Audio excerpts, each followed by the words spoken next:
মানুষ বড়ই স্বার্থপর রে, বড়ই স্বার্থপর।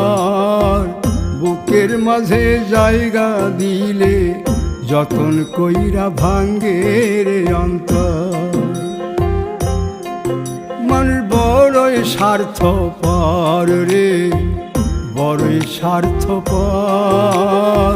বুকের মাঝে জায়গা দিলে যতন কইরা ভাঙ্গে রে অন্তর। অচিনা এক জংলা পাখি যতন কইরা বুকে রাখছি, বুকের পাজর ভাঙ্গা সে যে সাজায় অন্যের ঘর রে, সাজায় অন্যের ঘর। মানুষ বড়ই স্বার্থপর রে, বড়ই স্বার্থপর।